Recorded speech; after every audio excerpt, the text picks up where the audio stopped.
Ils étaient beaux, talentueux, aimés du public. Mais un jour, une simple opération censée les sauver a tourné au cauchemar.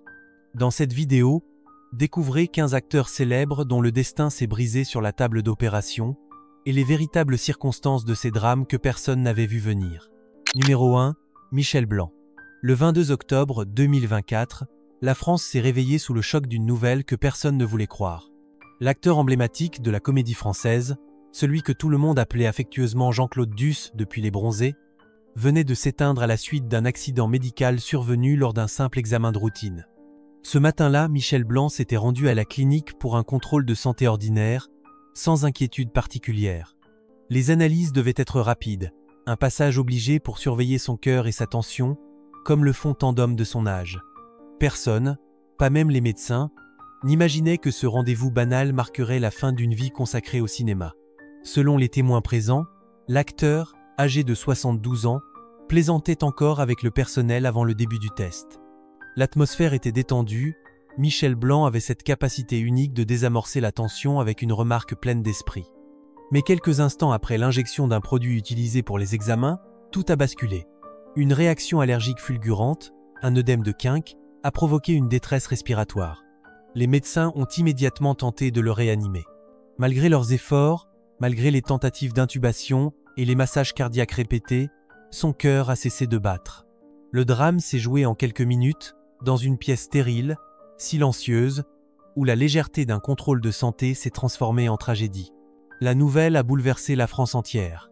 Les chaînes de télévision ont modifié leur programmation pour rediffuser Les Bronzés font du ski et Grosse fatigue. Les hommages se sont multipliés, rappelant que Michel Blanc était bien plus qu'un acteur comique. Derrière le personnage timide et maladroit, il y avait un auteur et un réalisateur exigeants, plusieurs fois récompensés à Cannes et au César. Il avait su passer de la farce populaire à des rôles plus sombres, incarnant la complexité de l'âme humaine avec une sincérité rare. Beaucoup voyaient en lui l'un des derniers représentants d'une génération d'acteurs capables de faire rire et réfléchir dans la même phrase. Ce qui rend cette disparition encore plus poignante, c'est sa banalité. Il ne s'agissait pas d'une intervention risquée, ni d'une maladie cachée. Michel Blanc était venu pour un simple contrôle, un geste de prudence. Le destin en a décidé autrement. En quelques secondes, la vie d'un homme aimé de tous s'est arrêtée, rappelant à chacun la fragilité de l'existence. Ce jour d'octobre restera gravé comme celui où la comédie française a perdu l'un de ses visages les plus humains, celui d'un homme qui ne voulait que rassurer, rire et vivre encore un peu. Numéro 2. Princesse Diana. Dans la nuit du 31 août 1997, Paris s'est figé dans un silence irréel. Peu après minuit, la voiture transportant la princesse de Galles, Dodi Al-Fayed, et leur chauffeur entraient à vive allure dans le tunnel de l'Alma. Quelques secondes plus tard, le véhicule heurtait un pilier en béton. Le choc fut d'une violence extrême. Les secours arrivèrent rapidement, découvrant une scène chaotique. La princesse, encore consciente, respirait difficilement. Les pompiers la dégagèrent avec précaution et la transportèrent d'urgence vers l'hôpital de la Pitié-Salpêtrière. À son arrivée, les médecins constatèrent des lésions internes très graves, une hémorragie thoracique sévère, une rupture d'un important vaisseau sanguin. Le temps jouait contre elle. Les chirurgiens décidèrent immédiatement d'ouvrir le thorax pour tenter de réparer les blessures et stopper la perte de sang. Pendant plusieurs heures, ils luttèrent sans relâche. L'opération se déroulait dans un silence tendu, chaque battement du moniteur devenant un espoir fragile. Malgré la mobilisation de l'équipe la plus expérimentée, les lésions internes étaient trop importantes. Vers 4 heures du matin, le cœur de la princesse s'arrêta. L'annonce de son décès tomba comme une onde de choc sur la France et le monde entier. Devant l'hôpital, des centaines de Parisiens déposèrent des fleurs, des bougies, des lettres. Les chaînes d'information interrompirent leur programme. Les journaux titrèrent sur la tragédie de Paris. La ville des Lumières était devenue, pour une nuit, la ville du chagrin. Beaucoup se souviennent encore de ce matin-là, du ciel gris et du silence inhabituel sur les quais de Seine. Pour les médecins présents, cette nuit restera gravée comme une course contre la montre perdue d'avance. Ils avaient tout tenté, sans relâche, refusant d'abandonner l'espoir de sauver la princesse la plus aimée du monde. Pour la France, l'événement prit une dimension particulière. Paris était devenu le dernier témoin d'un destin qui fascinait la planète entière. Les années ont passé, mais les images de cette nuit tragique demeurent dans toutes les mémoires. Le tunnel de l'Alma est devenu un lieu de recueillement, une frontière invisible entre le rêve et le drame. Chaque bouquet laissé au pied de la flamme du pont rappelle que, parfois, même les contes de fées se brisent sur la réalité. Cette nuit du 31 août reste à jamais celle où le monde a perdu son étoile la plus lumineuse. Numéro 3. Gérard Philipe. Le 25 novembre 1959, le théâtre français s'est arrêté de respirer. Ce jour-là, l'acteur venait d'être admis dans une clinique de Paris pour une opération prévue en urgence. Depuis plusieurs semaines, il se plaignait d'une fatigue inhabituelle, de douleurs persistantes au ventre qu'il attribuait à l'épuisement. Ses proches pensaient qu'il avait simplement besoin de repos après une série de tournages et de représentations au Théâtre National Populaire. Il ne voulait pas inquiéter, convaincu qu'il s'agissait d'un problème bénin. Le matin de l'intervention, l'équipe médicale découvrit une situation bien plus grave qu'elle ne l'avait imaginée. En ouvrant l'abdomen, les chirurgiens furent confrontés à un cancer du foie à un stade avancé que personne n'avait diagnostiqué. L'opération, commencée avec espoir, devint une bataille perdue d'avance. Les médecins tentèrent de limiter les dégâts, mais la maladie avait déjà envahi les organes voisins. Gérard Philipe, affaibli, ne se réveilla jamais. Il avait 36 ans. La nouvelle de sa disparition se répandit dans tout le pays en quelques heures.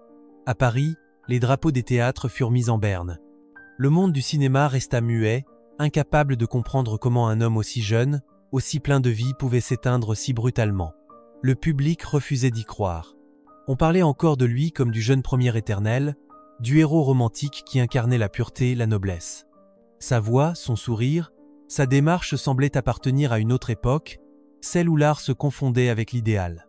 Ses partenaires de scène se souvinrent de son humilité, de son exigence, de cette façon qu'il avait d'écouter avant de parler.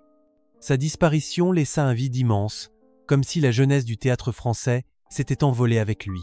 Les hommages affluèrent du monde entier.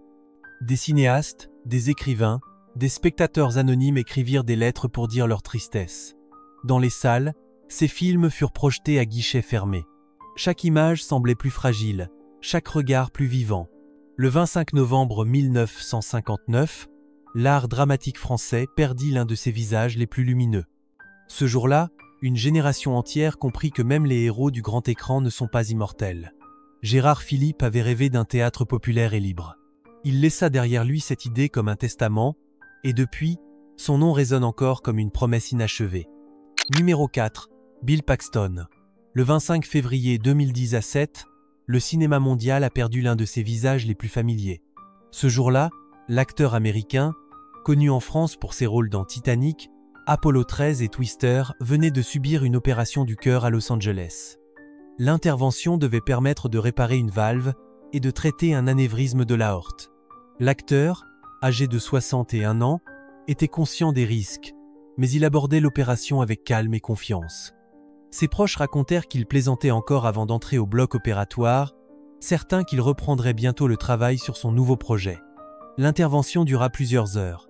Les chirurgiens travaillèrent avec précision, la procédure semblait se dérouler comme prévu. Bill Paxton fut ensuite transféré en salle de soins intensifs pour la surveillance post-opératoire. Durant les premières heures, tout paraissait stable. Les médecins observaient un rétablissement lent mais normal. Pourtant, au matin du 25 février, la situation se dégrada soudainement. Une complication vasculaire, imprévisible, provoqua une hémorragie interne. L'équipe médicale tenta immédiatement de le réanimer, mais son état empira rapidement. Malgré les efforts désespérés des médecins, l'acteur s'éteignit dans la matinée. La nouvelle de sa disparition se répandit à une vitesse fulgurante. En France, les médias lui rendirent hommage dès les premières heures. Les chaînes de télévision rediffusèrent ses grands films, rappelant à quel point il faisait partie du paysage cinématographique mondial. Le public français l'avait toujours considéré comme un acteur sincère, capable d'incarner aussi bien le héros courageux que l'homme ordinaire. Sa présence à l'écran, chaleureuse et humaine, laissait une trace durable dans la mémoire des spectateurs. Ses partenaires de tournage parlèrent d'un homme généreux, simple, respectueux de chacun. James Cameron évoqua un ami fidèle, un compagnon de route depuis Terminator et Titanic. Les plateaux de tournage devinrent des lieux de recueillement silencieux. Dans les jours qui suivirent, les messages de fans du monde entier inondèrent les réseaux sociaux. Beaucoup rappelaient sa capacité à rendre chaque rôle crédible, à transmettre des émotions vraies sans artifice. Le 25 février 2010 à 7 marqua la fin d'une carrière discrète mais essentielle. Bill Paxton n'avait jamais cherché la gloire tapageuse. Il voulait simplement jouer, raconter des histoires, donner vie à des personnages que le public n'oublierait pas. Ce jour-là, c'est tout un pan du cinéma américain que la France pleura, celui des acteurs qui ne trichent pas et qui continuent de vivre à travers les images qu'ils ont laissées. Numéro 5, James Avery. Le 31 décembre 2013, la télévision américaine et le public français ont perdu l'un de leurs visages les plus familiers. Ce jour-là, James Avery, connu pour son rôle d'Oncle Phil dans la série Le Prince de Bel-Air, s'est éteint à la suite de complications survenues après une opération du cœur. L'acteur avait 68 ans. L'intervention avait été programmée depuis plusieurs semaines dans un hôpital de Los Angeles. Il s'agissait d'une chirurgie cardiaque à cœur ouvert, une procédure lourde mais courante pour corriger un problème de valve. Les médecins restaient confiants et sa femme Barbara était présente pour le soutenir avant l'entrée au bloc opératoire. L'opération débuta tôt le matin. Les chirurgiens travaillèrent plusieurs heures pour réparer la valve endommagée. À la sortie du bloc, tout semblait indiquer un bon rétablissement. Les premiers rapports médicaux étaient rassurants. Mais dans les heures suivantes, une complication post-opératoire survint. Une embolie soudaine provoqua un arrêt cardiaque. Les médecins tentèrent de réanimer l'acteur, mais le cœur fatigué ne répondit plus. James Avery s'en alla paisiblement, entouré du personnel médical, alors que sa femme attendait à l'extérieur de la salle de soins intensifs. L'annonce de sa disparition provoqua une onde de choc immédiate. En France, la série Le Prince de Bel-Air était rediffusée depuis des années sur plusieurs chaînes, et le personnage d'Oncle Phil faisait partie de la culture populaire. Il représentait l'image du père sévère mais juste, celui qui protège et éduque avec amour. Les spectateurs français avaient grandi avec ses leçons de vie, ses colères légendaires et ses étreintes pleines de tendresse. Son interprétation avait fait de lui bien plus qu'un acteur secondaire, il était devenu une figure familiale pour toute une génération. Ses partenaires de tournage, dont Will Smith, lui rendirent hommage publiquement. L'acteur principal parla d'un mentor, d'un homme d'une grande sagesse, qui avait été pour lui ce qu'Oncle Phil était pour le jeune Will à l'écran. Les médias français reprirent ces mots, rappelant que derrière la comédie, James Avery était un artiste accompli, formé au théâtre classique et passionné de littérature. Il avait prêté sa voix à de nombreux personnages d'animation et continuait d'enseigner aux jeunes acteurs. Le 31 décembre 2013, une page s'est tournée pour la télévision mondiale. En France, beaucoup se souviennent encore de ce regard à la fois ferme et bienveillant, celui d'un homme qui, même après sa disparition, continue d'incarner la figure du père que tout le monde aurait voulu avoir. Numéro 6, John Ritter. Le 11 septembre 2003, la télévision américaine et les téléspectateurs français ont été bouleversés par une nouvelle inattendue. Ce jour-là, John Ritter, l'un des acteurs comiques les plus appréciés de sa génération, s'est effondré sur le plateau de tournage de la série 8 règles d'or pour sortir avec ma fille adolescente. L'incident survint en pleine journée, devant l'équipe stupéfaite. L'acteur, alors âgé de 54 ans, se plaignait de douleurs thoraciques soudaines et intenses.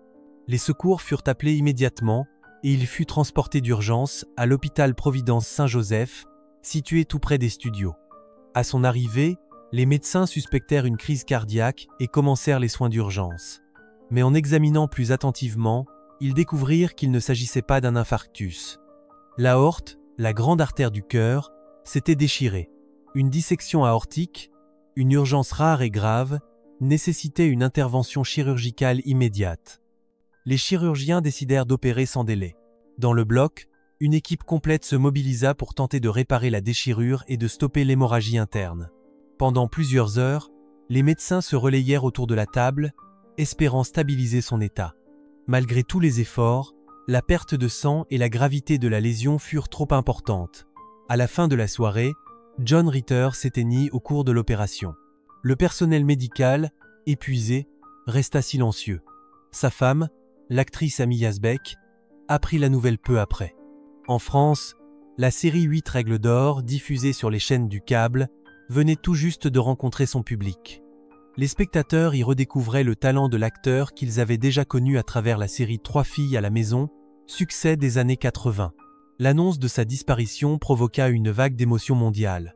Les chaînes françaises rendirent hommage à cet homme de comédie qui savait faire rire sans jamais forcer. Le public se souvenait de son humour bienveillant, de son regard malicieux et de cette capacité rare à rendre chaque personnage attachant. Dans les jours qui suivirent, ses collègues parlèrent d'un artiste généreux, d'un ami fidèle, d'un père attentif. Le 11 septembre 2003, Hollywood perdit un acteur au cœur immense, et la France perdit un visage familier de ses soirées télévisées. Beaucoup dirent qu'il était parti comme il avait vécu, au travail, entouré de rire et d'amitié. Cette journée d'automne resta gravée comme celle où la légèreté de la comédie céda la place au silence d'un adieu. Numéro 7, Lucille Ball.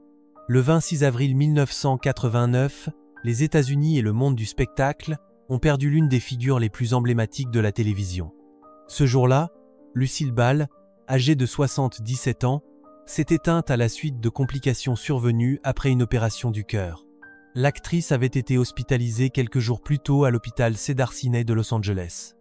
Les médecins avaient découvert une dissection de l'aorte, une déchirure dans la grande artère principale. L'opération s'imposait comme une urgence vitale. Lucille Ball, consciente des risques, avait accepté avec son habituelle détermination, celle qui avait marqué toute sa carrière. Le matin du 26 avril, les chirurgiens commencèrent une intervention complexe visant à remplacer la portion endommagée de l'aorte et à réparer la valve cardiaque. L'opération dura plusieurs heures. À la sortie du bloc, les médecins se montrèrent prudents mais optimistes. L'actrice semblait réagir positivement et les signes vitaux étaient stables. Durant 2 jours, son état fut suivi heure par heure. Les infirmières racontèrent qu'elle plaisantait encore faiblement avec elle, fidèle à son humour inépuisable. Mais le 3e jour, son état se détériora brutalement. Une nouvelle rupture vasculaire, cette fois dans la cavité abdominale, provoqua une hémorragie interne. Les médecins tentèrent une seconde intervention d'urgence, mais le cœur fatigué ne tint pas. À l'aube, Lucille Ball quitta ce monde, paisiblement, entourée de l'équipe médicale. La nouvelle fit le tour du monde en quelques heures. En France, les journaux saluèrent la disparition de celle qu'ils appelaient la reine de la télévision américaine. Son visage, ses mimiques et son rire avaient traversé les générations. La série I Love Lucy, diffusée depuis les années 50, restait un symbole universel de bonne humeur et de fantaisie. Le public français, qui la connaissait grâce aux rediffusions sur les chaînes du câble, ressentit une immense nostalgie. Beaucoup voyaient en elle l'incarnation même de la joie simple, celle qui transforme la vie quotidienne en comédie. Ses collègues d'Hollywood parlèrent d'une pionnière, d'une femme qui avait ouvert la voie à des générations d'actrices et de productrices. Elle fut l'une des premières à diriger sa propre société de production, un exploit pour une femme de son époque. Le 26 avril 1989, la télévision perdit plus qu'une comédienne, elle perdit son premier sourire. En France comme ailleurs, le rire de Lucille Ball continua de résonner longtemps après son dernier souffle. Numéro 8, George Segal. Le 23 mars 2021, le cinéma américain et le public français ont appris la disparition d'un acteur dont le visage était familier depuis plus d'un demi-siècle. Ce jour-là, George Segal, âgé de 87 ans, s'est éteint à la suite de complications survenues après une opération du cœur. L'acteur, hospitalisé quelques jours auparavant en Californie, devait subir un pontage coronarien afin d'améliorer la circulation sanguine vers le cœur. L'intervention était prévue depuis plusieurs semaines et ne semblait pas présenter de danger immédiat. Les médecins parlaient d'une opération lourde mais maîtrisée. Le matin du 23 mars, l'équipe chirurgicale commença l'intervention vers 8 heures. L'opération se déroula sans incident majeur. Les chirurgiens réussirent à effectuer le pontage et à stabiliser les constantes vitales. George Segal fut ensuite transféré en salle de réveil sous surveillance étroite. Pendant plusieurs heures, tout semblait aller dans le bon sens. Sa femme restait confiante, les médecins rassuraient la famille. Pourtant, dans l'après-midi, une complication cardiaque imprévisible apparut. Le cœur, fragilisé par des années de traitement, cessa soudainement de battre. Les médecins tentèrent de le réanimer à plusieurs reprises, sans succès. George Segal s'éteignit paisiblement, laissant derrière lui une carrière d'une richesse exceptionnelle. En France, son décès toucha profondément le monde du cinéma et de la télévision. Depuis les années 60, il avait conquis le public français avec son charme discret et son jeu nuancé. On se souvenait de lui dans Qui a peur de Virginia Woolf, pour lequel il avait été nommé aux Oscars, mais aussi dans Les Goldberg, série comique diffusée sur les chaînes françaises sous le titre Les Goldberg, où il incarnait un grand-père tendre et espiègle. Ce rôle lui avait valu une nouvelle génération d'admirateurs, séduits par sa simplicité et sa bienveillance. Les hommages se multiplièrent dans la presse française. Les critiques rappelèrent qu'il faisait partie de ces acteurs rares capables de passer du drame à la comédie sans jamais perdre en sincérité. Sa carrière, longue de plus de 60 ans, avait traversé toutes les époques du cinéma américain, des studios classiques aux productions modernes. Le 23 mars 2021, c'est tout un pan de mémoire cinématographique qui s'est effacé. En France, les téléspectateurs saluèrent le souvenir d'un homme qui semblait ne jamais jouer un rôle mais simplement vivre devant la caméra, avec ce sourire calme et rassurant que l'on ne pourra plus oublier. Numéro 9, Charlotte Valandrey.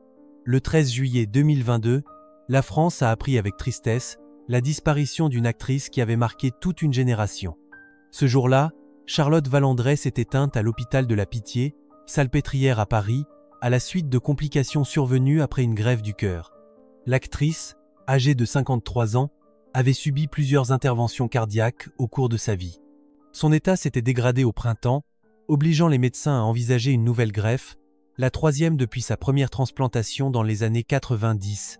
Le matin du 13 juillet, les chirurgiens commencèrent l'opération dans une atmosphère tendue. La patiente, affaiblie mais courageuse, avait confié à ses proches qu'elle voulait croire à un nouveau départ. Elle disait souvent que son cœur était fatigué, mais que son envie de vivre restait intacte. L'intervention dura de longues heures. Les médecins réussirent à implanter le nouveau cœur, mais des complications graves apparurent peu après la fin de l'opération. Le corps de Charlotte Valandrey ne parvint pas à accepter le nouvel organe. Son état se dégrada rapidement malgré les soins intensifs. En fin de journée, les médecins annoncèrent qu'elle n'avait pas survécu. La nouvelle provoqua une profonde émotion dans tout le pays. Charlotte Valandrey n'était pas seulement une actrice talentueuse, elle était devenue un symbole de courage et de résilience.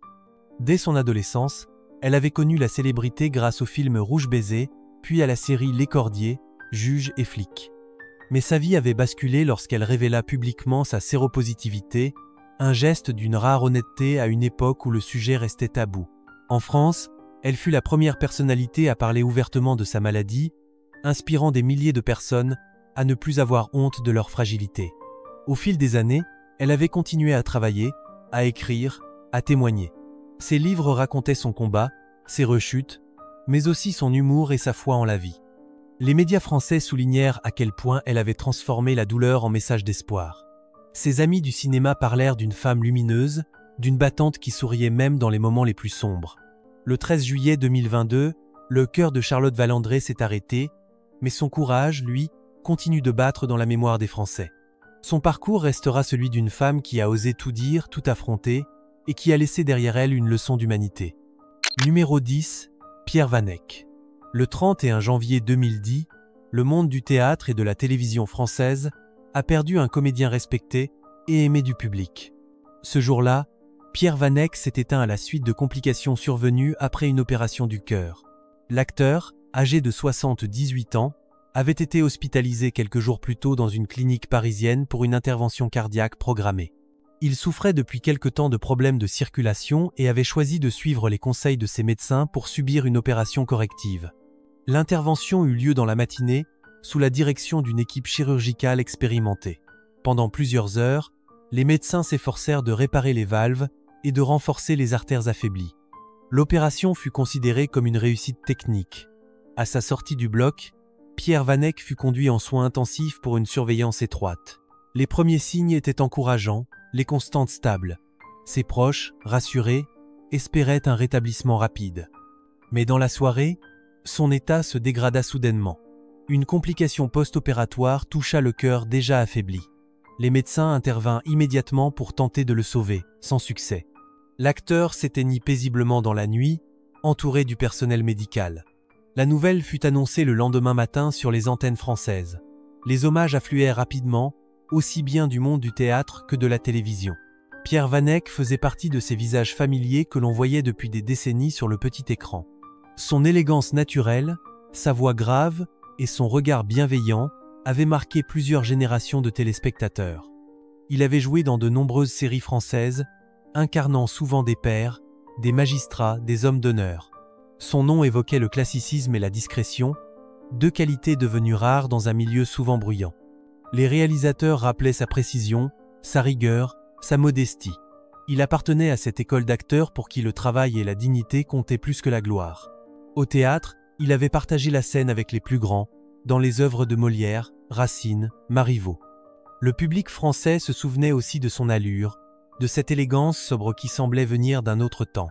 Le 31 janvier 2010, la scène française a perdu l'un de ses derniers gentlemen. Dans les théâtres de Paris, 1 minute de silence fut observée avant le lever du rideau.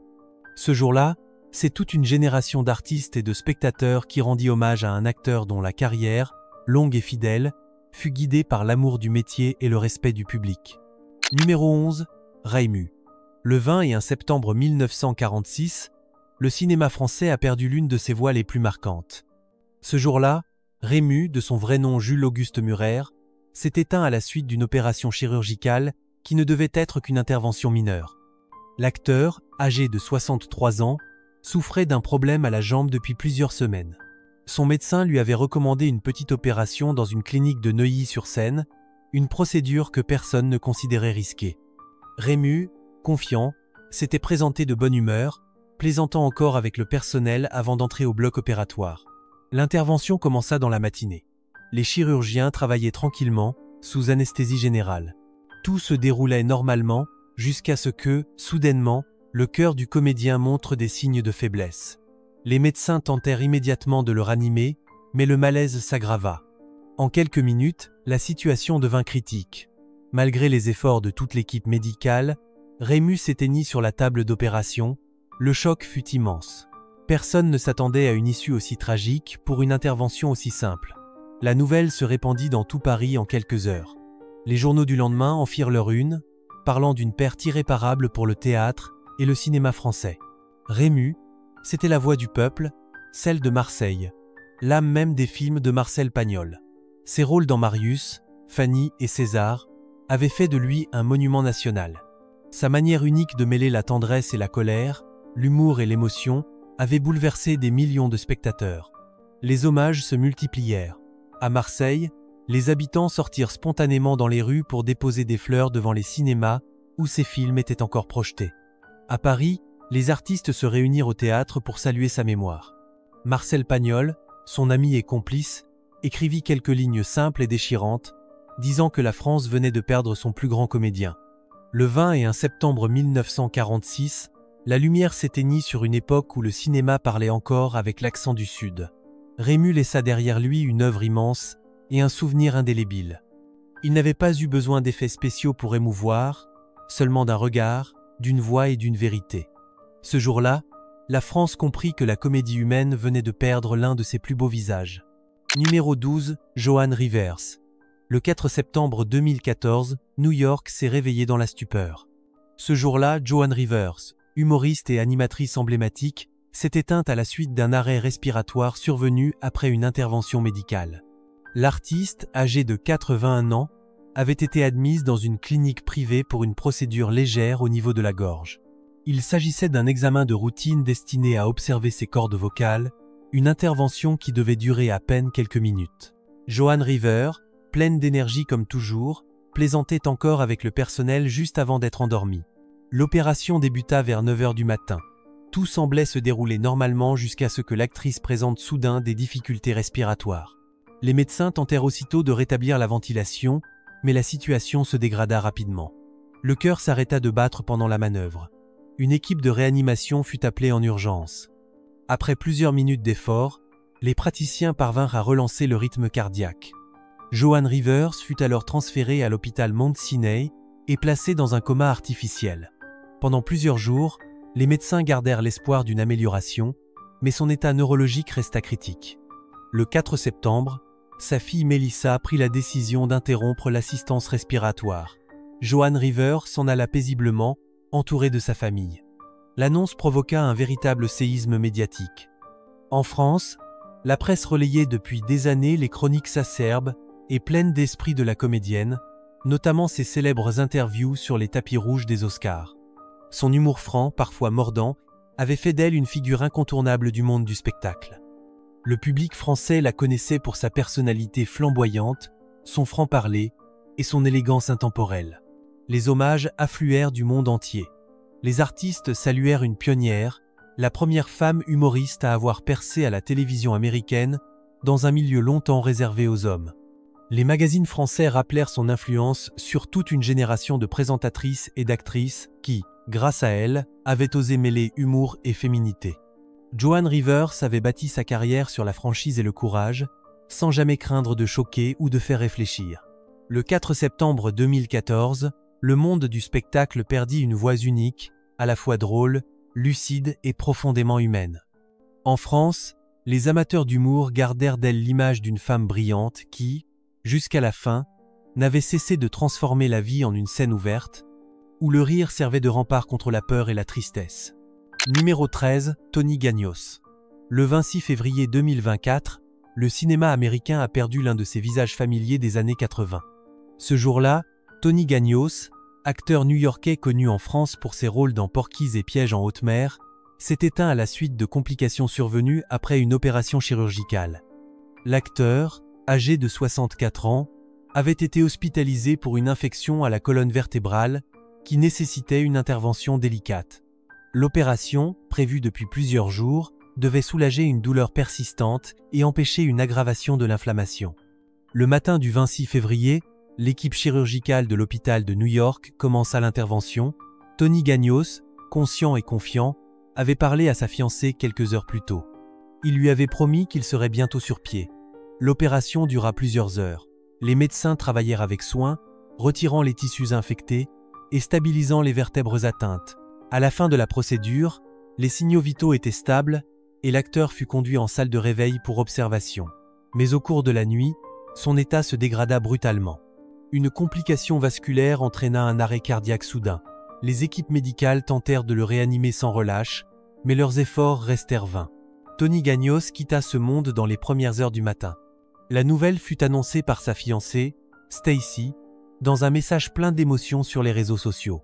En France, la presse spécialisée rendit hommage à cet acteur culte, souvent associé au cinéma populaire américain des années 80.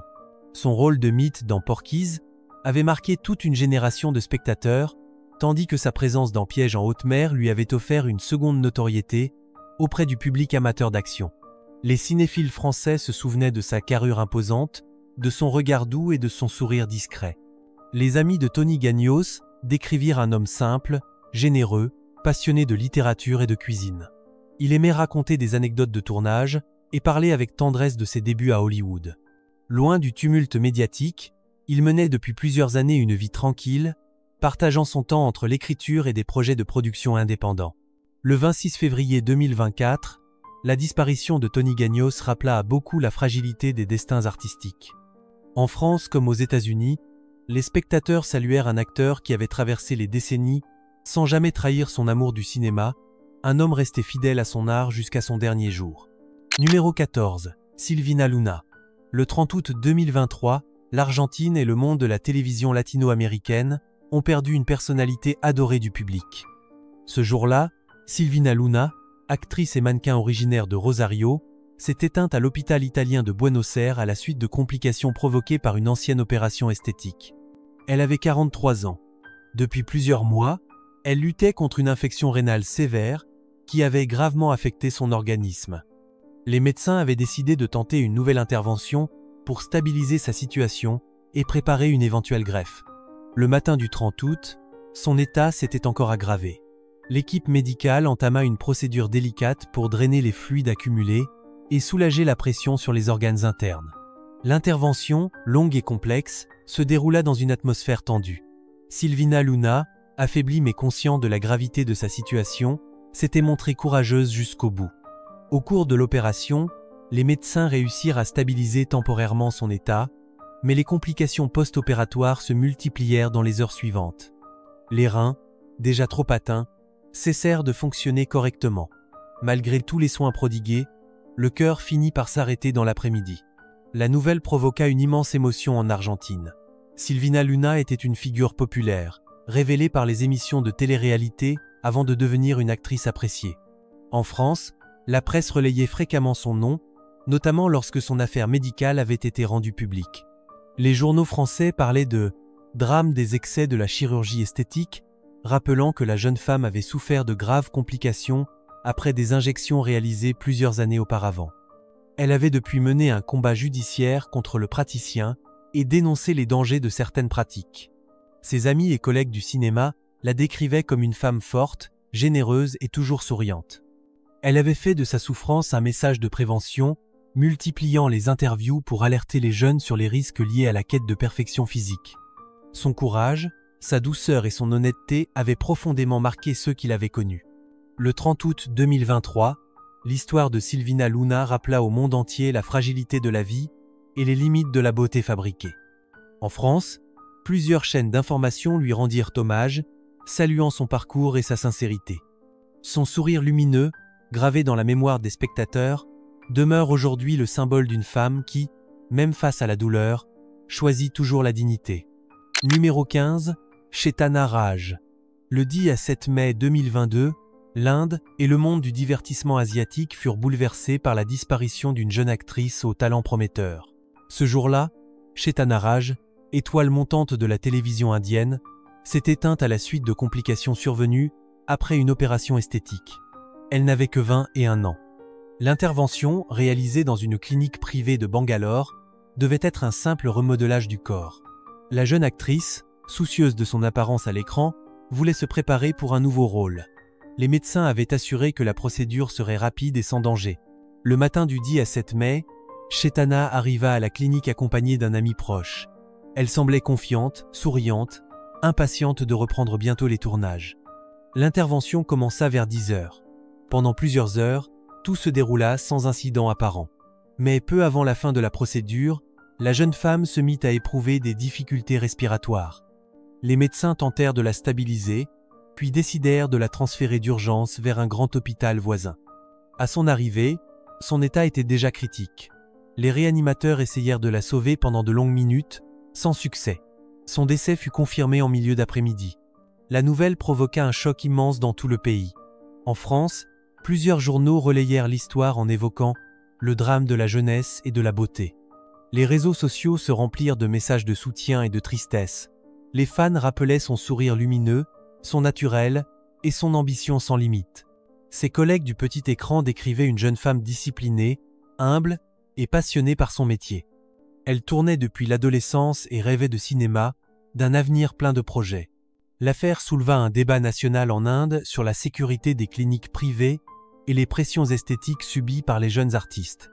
Les autorités locales ouvrirent une enquête pour déterminer les circonstances exactes de l'opération.